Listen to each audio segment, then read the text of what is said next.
Deus, mais uma vez, feliz com a oportunidade de estar aqui com os irmãos mais uma vez e também com o coração um pouco temoroso, porque eu estou na responsabilidade de ser arauto do Senhor. Então, todos aqueles que estão aqui para ser boca do Senhor têm que ter o devido respeito com o que vai tratar e com o que vai falar.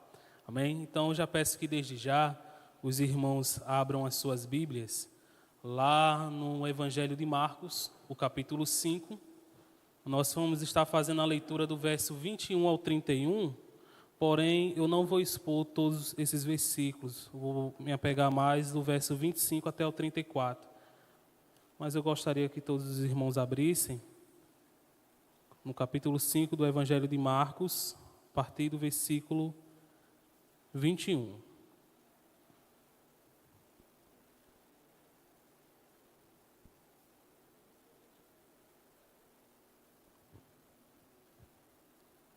Bem, acredito que todos encontraram. Graças a Deus aqui também vai ter o auxílio do Data Show. Que diz o seguinte, Marcos capítulo 5, a partir do versículo 21. Tendo Jesus voltado no barco, para o outro lado, afluiu para ele grande multidão. E ele estava junto do mar. Eis que se chegou a ele um dos principais da sinagoga, chamado Jairo, e vendo-o, prostrou-se a seus pés. E intensamente lhe suplicou: minha filhinha está à morte, vem e impõe as mãos sobre ela, para que seja salva e viverá. Jesus foi com ele. Grande multidão o seguia, comprimindo-o. Aconteceu que certa mulher, que havia 12 anos vinha sofrendo de uma hemorragia, e muito padecera a mão de vários médicos, tendo despendido tudo quanto possuía, sem contudo nada aproveitar. Antes, pelo contrário, indo a pior. Tendo ouvido a fama de Jesus, vindo por trás dele, por entre a multidão, tocou-lhe a veste, porque dizia: se eu apenas lhe tocar as vestes, ficarei curada. E logo se lhe estancou a hemorragia, e sentiu no corpo estar curada do seu flagelo. Jesus, reconhecendo imediatamente que dele saíra poder, virando-se no meio da multidão, perguntou: quem me tocou nas vestes? Responderam-lhe seus discípulos: vês que a multidão te aperta e dizes: quem me tocou? Ele, porém, olhava ao redor para ver quem fizera isto. Então, a mulher, atemorizada e tremendo, cônscia do que nela se operava, veio, prostrou-se diante dele e declarou toda a verdade. E ele lhe disse: filha, a tua fé te salvou. Vai-te em paz e fica livre do teu mal. Amém? Fechamos os nossos olhos e oremos mais uma vez. Deus amado, Pai Santo, somos mais uma vez, Senhor, grato a Ti por tudo que já aconteceu essa noite, Deus, nesse culto que foi para o Senhor. Pelos louvores, Deus, pelas orações, pelo momento, Deus, de ofertório aqui, de trazer as nossas ofertas até o Senhor. Somos gratos por tudo, Deus. Queremos que, assim como o Senhor já vem falando no decorrer desse culto, o Senhor continue a falar aos nossos corações por intermédio da Tua palavra e que Teu Espírito Santo, que é professor por excelência, possa nos ensinar essa noite, Deus, aquilo que Tu queres. Pai, é assim que eu te oro, já te agradecendo por tudo, em nome de Jesus e para a glória de Jesus. Amém. Amém, irmãos? O tema dessa minha ministração é um ato de fé. Irmãos, à medida que Jesus realizava os seus milagres, fazia com que mais pessoas passassem a o seguir em busca de bênção e de curas. O Evangelho de Marcos nos relata nos versículos anteriores que Jesus havia acalmado uma grande tempestade e também curado um endemoniado. E isso fazia que sua fama aumentasse. Então, se você tem esse costume de ler os evangelhos, você vai ver que assim que Jesus começa o seu ministério, ele começa a fazer milagres, e à medida que ele vai fazendo milagres, mais pessoas vão indo até ele, mais pessoas vão passando a seguir ele por causa dessa sua fama. E por que eu tenho que te explicar isso? Porque se você fez uma leitura bem atenta, no versículo 21, Marcos vai dizer o seguinte, que tendo Jesus voltado no barco para o outro lado, afluiu para ele grande multidão, ou seja, mais pessoas foram até Jesus. E ele estava junto do mar. E diz no verso 22 que chegou para ele um dos principais da sinagoga, ou algum líder ali, né, daquela sinagoga, chamado Jairo. Né? Então, essa fama de Jesus de curar, de trazer bênção para a vida das pessoas, fez com que Jairo fosse até ele e, consequentemente, nós vamos ver também essa mulher fosse até a Jesus. Né? Então, eu peço que você tenha isso em mente. Né? Os versos 22, 23 e 24 vai dizer que Jairo se prostra aos pés de Jesus e pede a Jesus para que ele vá, né, salvar sua filha, porque ela está prestes a morrer. E Jesus vai com ele, e no verso 24, perceba bem isso, ele diz, grande multidão o seguia comprimindo. Então, fique com essa cena gravada na sua mente, uma grande multidão andando ao redor de Jesus. Esse é o pano de fundo dessa passagem. Jairo estava com ele e seus discípulos também, e Jesus estava ali caminhando até a casa de Jairo. Né? E no verso 25 e 26, já introduzindo a nossa ministração e exposição, vai nos dizer o seguinte. Aconteceu que certa mulher, que havia 12 anos, vinha sofrendo de uma hemorragia, e muito padecera à mão de vários médicos, tendo despedido tudo quanto possuía, sem contudo nada aproveitar. Antes, pelo contrário, indo a pior.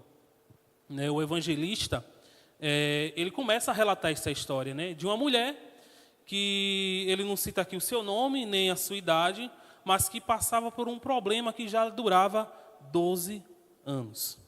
E, coincidência ou não, a filha de Jairo, né, que foi pedir para o que o pai foi pedir justamente para Jesus curá-la, ela tinha exatamente 12 anos de idade. Então, perceba o paralelo.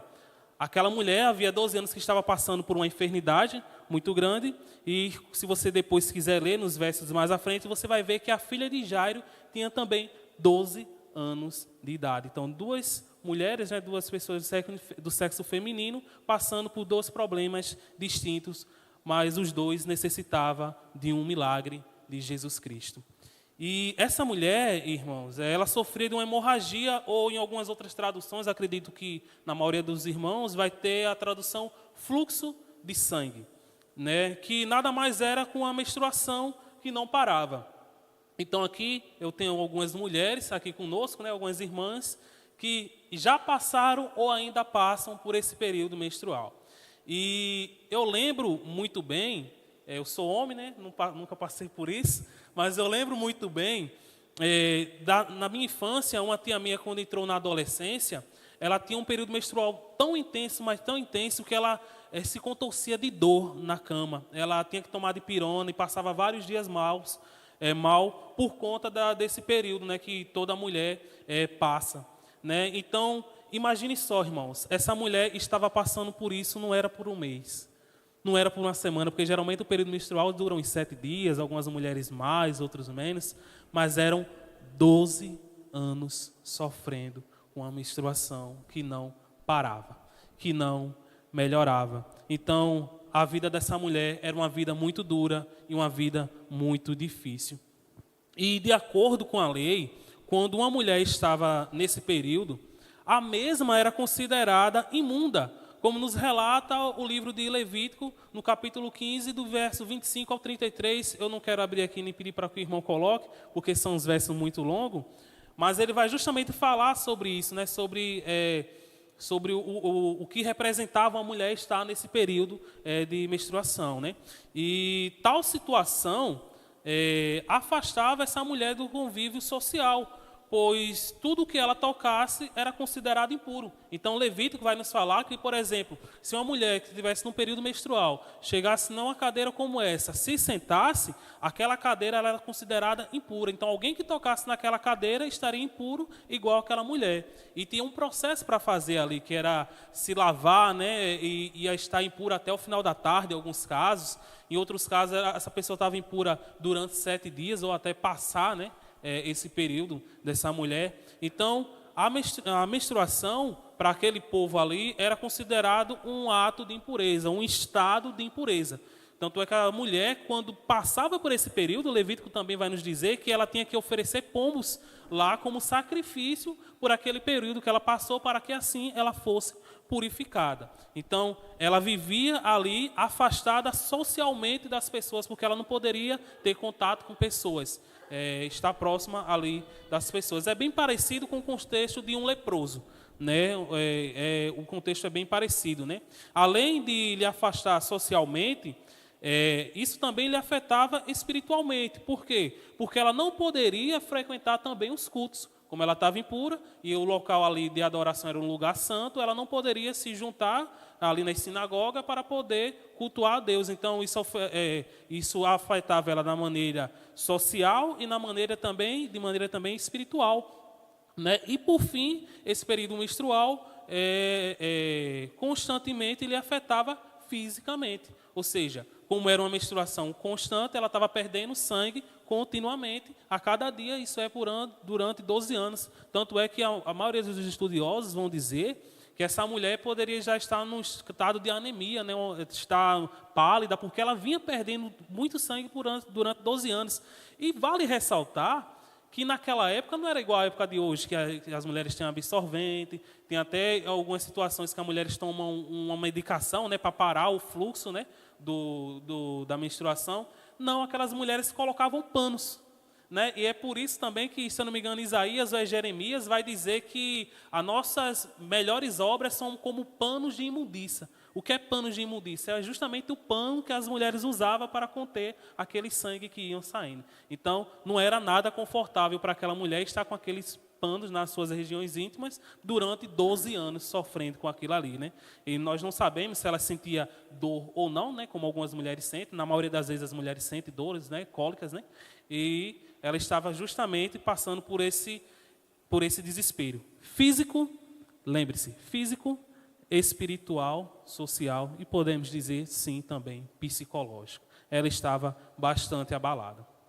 Irmãos, para acabar de piorar, durante esse período, ela gastou todos os seus recursos com vários médicos, porém nenhum deles conseguiu resolver, ou ao menos trazer um alívio para a sua situação, como Marcos nos relata, né, aqui no versículo 26, vá até sua Bíblia, no versículo 26, ele diz: e muito padecera na mão de vários médicos, tendo despedido tudo quanto possuía. Ou seja, tudo que ela tinha, todo o seu dinheiro, ela gastou atrás de médicos para que resolvesse o seu problema. E Marcos continua: sem, contudo, nada aproveitar. Ou seja, todo o dinheiro que ela gastou não teve proveito algum. Mas ele fala o seguinte: pelo contrário, cada dia mais a situação dessa mulher piorava. E aí, eu trago você novamente para o nosso contexto. Geralmente, quando a gente está sentindo uma dor de cabeça, uma dor na lombar, está gripado, alguma virose, quando a gente vai para o médico, a gente espera o quê do médico? Que o médico nos examine, nos dê uma medicação e aquilo passe, né? Que aquela nossa doença passe ou traga algum alívio.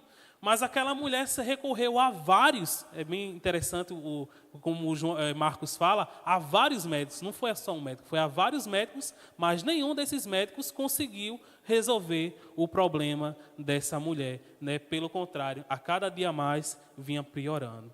E ela ficava aí, então, sem esperança alguma, porque a medicina da época não poderia lhe ajudar. Mas em meio, irmãos, a todo esse sofrimento, essa mulher começa a ouvir boatos de um homem chamado Jesus, que pregava boas novas do reino. E ele fazia também com que cegos enxergassem, né? Que paralíticos voltassem a andar. Ele acalmava a tempestade, né?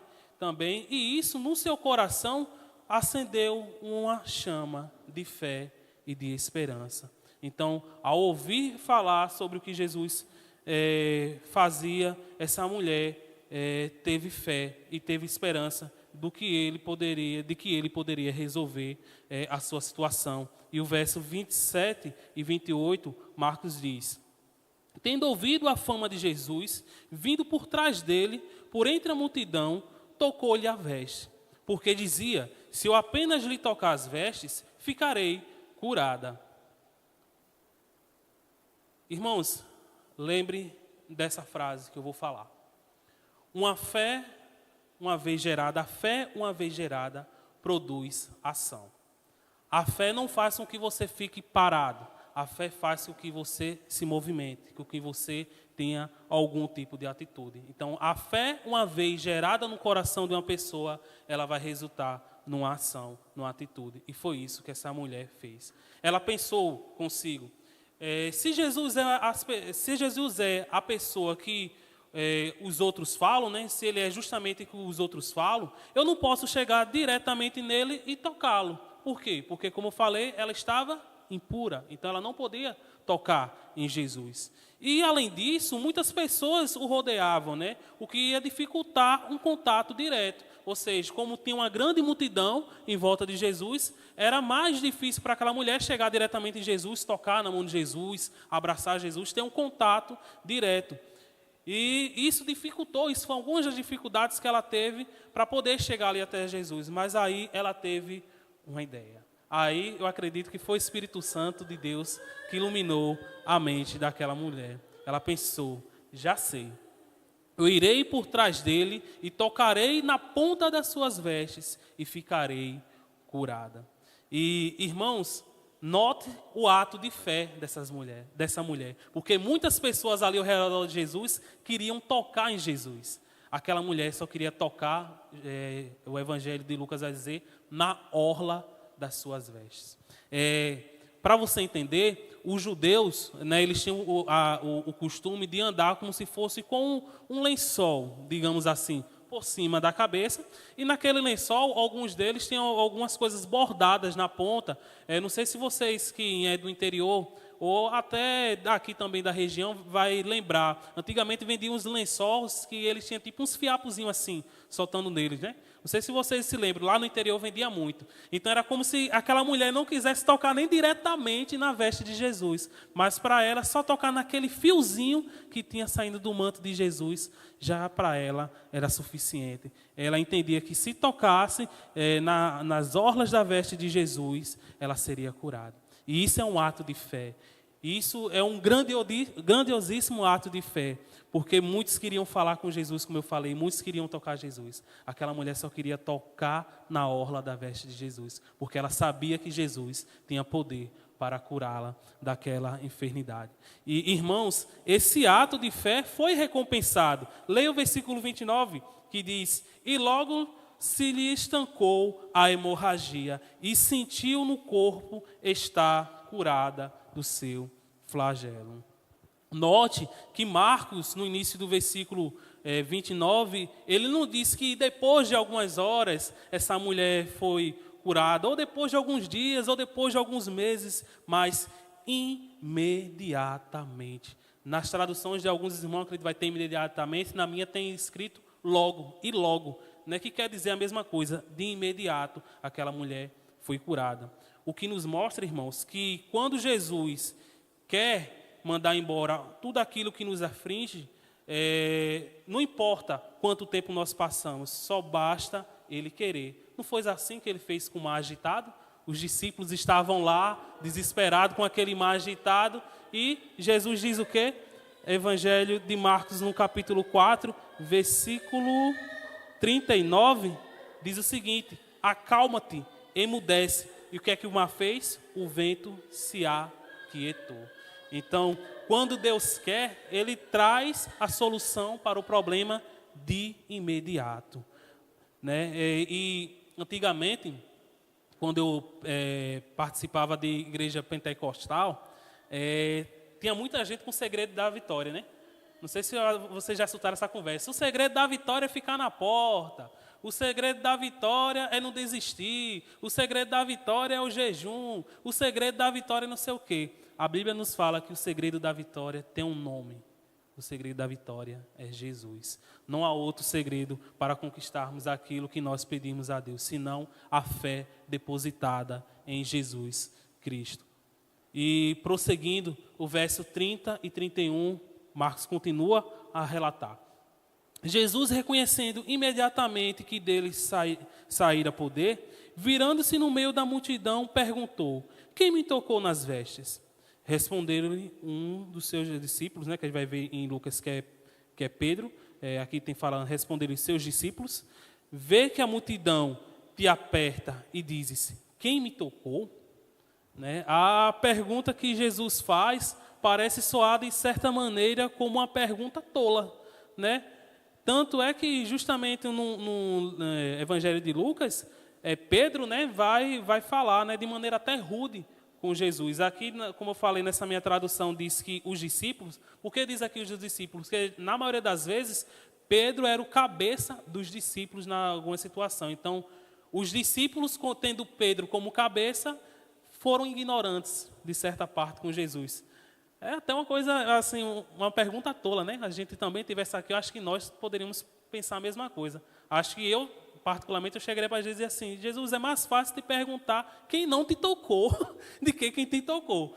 Porque é uma quantidade de pessoas que estão te imprensando, estão tocando em você, e tu está querendo saber quem te tocou, E não só isso, irmãos. Se a gente se lembrar do que eu falei no início, quem é que estava indo junto com Jesus? Quem tem boa memória? Estava indo junto com Jesus a multidão, os discípulos e outra pessoa, Jairo. Jairo estava indo com Jesus. Agora imagina para um pai desesperado com sua filha, prestes a morrer. Jesus olha para aquela multidão e diz: quem me tocou? Acho que Jairo deve ter olhado para Jesus e fez: rapaz, esse bicho está ficando doido.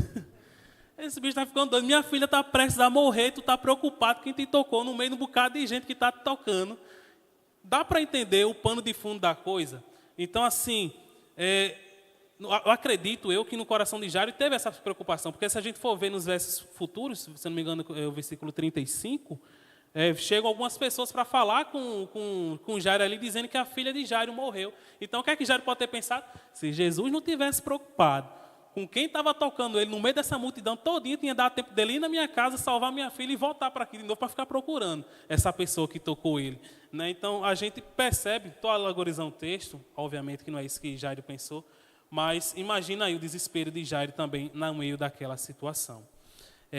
Mas ele sabia, irmãos, que muitos ali lhe tocavam, mas só uma pessoa lhe tocou com fé, pois dele saiu o poder. Foi aquilo que ele fala aqui no início do versículo 30. Jesus reconhecendo imediatamente que dele saíra poder. Então, era como Jesus dissesse assim: rapaz, eu sei que muita gente me tocou, eu não sou tolo, eu sei que muita gente me tocou, mas alguma pessoa daqui me tocou de maneira especial, porque de mim saiu poder para curar essa pessoa. E continuamos no verso 32 e 33, ele diz: ele, porém, olhava ao redor para ver quem fizera isso. Então a mulher, atemorizada e tremendo, cônscia do que nela se operava, veio, prostou-se diante dele e declarou-lhe toda a verdade. Jesus sabia, irmãos, quem era aquela mulher que havia acontecido, mas queria que ela testemunhasse com seus próprios lábios o que ele fez. Isso nos mostra que não devemos nos omitir, mas dar testemunho do que Deus fez por nós. Esse versículo nos traz esse grande ensinamento. Jesus Cristo sabia muito bem quem era aquela mulher, o que havia acontecido, mas ele queria que por a sua própria boca, testemunhasse aquilo que Jesus Cristo fez por ela. E da mesma maneira é com nós mesmos, eu até brinco que Sócrates às vezes falava do cristão 007. Não sei se ele comentava isso com Ivonete ou com Gabriel. Quem era o cristão 007? Era aquele cristão que era espião. Ninguém sabia que ele era crente. Então ele vivia na faculdade, mas ninguém sabia que ele era crente. Ele vivia no trabalho, ninguém sabia que ele era crente. Mas o Evangelho não nos mostra isso. o Evangelho diz que não é para nós nos envergonharmos de quem nós somos, mas pelo contrário, falar daquilo que Jesus fez por nós, falar de Jesus, não nos omitir, mas falar de Jesus, para que outras pessoas assim também venham receber esse alívio, igual essa mulher recebeu no seu coração, né? Falar o que Jesus fez por nós, irmãos, nem sempre vai ser fácil. Em primeiro lugar, aquela mulher não queria ser tocada, por isso ela vai por trás de Jesus e toca na ponta das suas vestes. Então perceba que a ação dessa mulher não era uma ação de alguém que queria aparecer, mas na mente dela talvez ela pensou o seguinte: poxa, Jesus tem poder para me curar e eu creio nisso, então eu vou lá. Algumas pessoas possam ser que me reconheçam, outras não, porque se reconhecessem iam condenar, né, o ato dela, a gente vai ver aqui um pouquinho mais para frente, e vou tocar apenas na orla da veste de Jesus, na pontinha da veste de Jesus, vou ser curado e vou tocar o meu pé para casa. Talvez ela tenha pensado nisso, né, que Jesus não poderia anotá-la, né? Então, isso trouxe para ela também uma dificuldade, ela não queria ser notada. Isso para nós também vale, né? Porque às vezes no nosso contexto, falar sobre Jesus nunca vai ser uma coisa fácil, teremos dificuldades, né? E em segundo lugar, essa mulher estava impura e não poderia tocar em Jesus e nem outras pessoas, né? Então também poderia passar na mente dela: poxa, se eu tocar em Jesus e ele souber que eu estou impura, o que é que Jesus vai pensar de mim? Vai dizer: poxa, mulher, você está querendo me contaminar, aparte-te de mim. Ou aquelas pessoas que estavam ao redor dela poderiam julgar ela por aquela atitude de querer trazer impureza para a vida de Jesus. Então, tudo aquilo dificultou aquela mulher testemunhar e falar. Mas, apesar de tudo isso, com muito tremor e temor, ela relata o que Jesus fez. Isso nos mostra que, apesar das nossas limitações, devemos falar sobre Jesus. Apesar, irmãos, das nossas limitações, nós temos que falar sobre Jesus. É uma obrigação nossa, né? Tem muitas pessoas que dizem assim: não, eu não tenho o dom de falar do Evangelho, né? Eu não tenho o dom de pregar o Evangelho. Mas não existe dom de pregar o Evangelho. Pregar o Evangelho é uma obrigação de todo cristão, né? Vai ter pessoas que vai ter uma desenvoltura melhor para falar em público, né? Por aí vai, mas pregar o Evangelho é uma obrigação de todo cristão. Se você é cristão e não prega o Evangelho, alguma coisa tem de errado com você. Alguma coisa tem de errado com você, porque ser cristão é justamente falar daquilo que Jesus Cristo fez por nós, né? Apesar das nossas limitações, irmãos. Eu não estou dizendo que é fácil. Você pode dizer: não, para você é fácil, você sabe falar em público, não gagueja, apesar de gaguejar um bocado, né? Mas não tem medo, não teme tanto. Não, não é isso. Apesar das nossas limitações, veja as limitações daquela mulher, a vergonha que ela estava passando naquele momento das pessoas acusarem ela, mas mesmo assim ela abriu a sua boca e falou sobre Jesus. Mas quer saber? Jesus passou humilhação maior, irmãos. Jesus passou humilhação maior. Então a gente não deve se omitir, né, de pregar o Evangelho e falar daquilo que Jesus fez por nós. E o versículo 34, Marcos encerra de uma maneira gloriosa. Ele diz: e disse-lhe: filha, a tua fé te salvou, vai-te em paz e fica livre de todo o mal, né? Talvez aquela mulher ali, com certeza, né? Talvez não, com certeza aquela mulher relatou: olha, Jesus me curou, eu passei 12 anos sofrendo de uma hemorragia e ouvi falar sobre Jesus, então vim aqui, toquei nele e imediatamente eu fui curada. Então ela testemunhou de Jesus para aquela pessoa. E a fé daquela mulher que ela depositou em Jesus não lhe trouxe apenas uma cura para a sua enfermidade, mas salvação para a sua alma. E não é assim que acontece com nós? Às vezes a gente vai para Jesus em busca de receber alguma coisa, mas Deus nos dá muito mais daquilo que nós pedimos ou pensamos, né? E aquela mulher foi até a Jesus em busca da cura, mas recebeu a cura maior, que é a salvação para a sua alma, né? Porque, irmãos, recentemente eu comentei no discipulado justamente um pouco sobre isso, que muitas pessoas que estavam ao redor de Jesus queriam a bênção do abençoador, mas não queriam o abençoador. Mas ao ler as Escrituras e aprender as Escrituras, nós devemos saber que é melhor ter o abençoador do que ter as bênçãos. Porque as bênçãos passam, mas o abençoador não passa.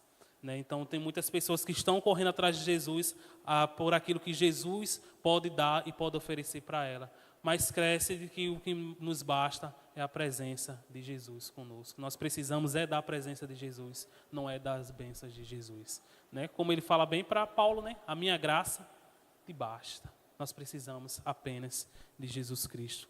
Como o nosso pastor fala, só e somente só de Jesus Cristo na nossa vida. Pois se a nossa fé, irmãos, não está depositada em Jesus Cristo, de nada ela vale. De nada ela vale. Aquela mulher não depositou a fé na roupa de Jesus, mas ela depositou a sua fé em Jesus. E no trabalho, tem um companheiro de trabalho que ele vivia cantando uma música lá, interessante, né? Que ele dizia assim: pois é, o mais importante é a fé. Pois é, o mais importante é a fé. Ele ficou cantando aquela música o tempo todo no trabalho e aquilo me encasquetou. Não sei se o Gabriel já escutou essa música lá na Unitruc. E eu olhei para ele e disse: rapaz, o mais importante não é a fé. O mais importante é em quem você deposita a sua fé. Porque se você depositar a sua fé em dinheiro, se você deposita a sua fé em Maria, se você deposita a sua fé no Papa, ou seja, qualquer outra pessoa que não seja a pessoa de Jesus Cristo, a sua fé é uma fé falha, porque de nada vai lhe adiantar. Porque Maria se foi, porque os papas vão e passam, porque dinheiro vai e passa, mas Jesus não passa. Jesus vive eternamente. Então nós devemos depositar a nossa fé em Jesus, né? E por outro lado, quando Jesus fala: filha, a tua fé te salvou, né? Vai-te em paz. Jesus deixa claro aqui que não foi o fato da mulher tocar na túnica dele que trouxe cura. Não tem igrejas que diz assim: leve a rosa ungida para sua casa, faça a oração do copo com água, óleo ungido que veio de Jerusalém, e por aí vai. As pessoas atribuem, hoje em dia, em muitas igrejas, que se dizem igrejas, né, o poder para a matéria, né, para os objetos, mas os objetos não têm poder nenhum. Por isso Jesus disse: filha, não foi o fato de você tocar nas minhas vestes que você foi curada. Não foi isso. Foi porque você depositou a sua fé em mim. Então, lenço ungido, rosa ungida, nada disso tem valor. O que tem valor é a nossa fé que nós depositamos numa pessoa chamada Jesus Cristo. E note o fim do versículo. Se você quiser ver na minha tradução, o fim do versículo 34. Por favor. Ele diz o seguinte: disse-lhe, filha, a tua fé te salvou. Vai-te em paz e fica livre do teu mal. Deixa eu te trazer também outra ilustração aqui para a tua vida. Eu sofria com um mal chamado unha encravada. Quem aqui já teve unha encravada ou tem unha encravada sabe quanto dói. Né? E o que é que aconteceu? Quando eu tinha unha encravada, eu fui no podólogo. Né? Eu fui no podólogo ali, aí começou a desencravar a minha unha, e a cada 15 dias eu voltava no podólogo, a minha unha continuava encravando. E eu gastei dinheiro ali e não serviu de nada. Enfim, fiquei com a unha encravada há muito tempo, trabalhei durante muito tempo na Empadinhas, andando pela praça de Empadinhas, correndo com as unhas encravadas, que doía muito, sofri muito com aquilo ali. Até que veio a pandemia, juntei o dinheiro que eu ganhei da Empadinhas e disse: vou dar solução para o meu problema. Vou mandar arrancar a minha unha, e vai crescer uma nova unha e não vai crescer encravada. Mas qual foi o resultado? Nasceu encravada de novo. Nasceu minha unha encravada de novo. Até que depois eu comecei a orar a Deus. Eu digo: Deus, é algum mistério que o Senhor tem. Eu acho que é meu espinho na carne. Eu vou morrer com essas unhas encravadas. O pessoal até brincava comigo. Aí eu fiz uma cirurgia, depois a cantoplastia, né, chamada cirurgia, e minhas unhas, até esse momento, falei dela domingo, falei dela hoje, Deus queira que não volte a encravar, depois que eu falei tudo isso, as minhas unhas até o momento não encravou mais. O que é que eu quero te trazer com isso? Às vezes, quando você vai no médico, e o médico trata você de um câncer, corre o risco do câncer voltar. Corre o risco do câncer voltar. E de várias outras doenças voltar. Mas Jesus diz o seguinte: vai-te em paz, fica livre do teu mal. Ou seja, Jesus estava dizendo: você não vai mais precisar sofrer com isso. Eu te curei. Então, quando Jesus opera na nossa vida, Ele opera o milagre por completo. Né? E quero concluir trazendo algumas aplicações para a nossa vida. Você pode me fazer uma pergunta: mas Luan, teve situações que eu tive fé, mas o milagre não aconteceu. Será que minha fé foi pouca? Não tem situações, né? Que a gente ora, que a gente bate na porta e a resposta de Deus para a gente é não. Né? E a gente às vezes pode pensar, rapaz, será que eu tive pouca fé? Será que eu não crio o suficiente em Jesus Cristo para Ele realizar o que eu pedia? Não, irmãos. Se a gente vê a oração de Jesus Cristo no Getsemane, Ele fala, Pai, se possível for, afasta esse cálice de mim, mas todavia seja feita a Tua vontade. Então, muitas das vezes a gente vai bater na porta, muitas das vezes a gente vai clamar a Deus, a gente vai ter fé, mas Deus vai dizer não. Deus vai dizer o que Ele falou para Paulo, a minha graça te basta, tenha satisfação na minha graça. Então não fique se maldizendo que você tem pouca fé, é minha pouca fé, por isso que Deus não está realizando. Não, muitas das vezes Deus quer dizer não.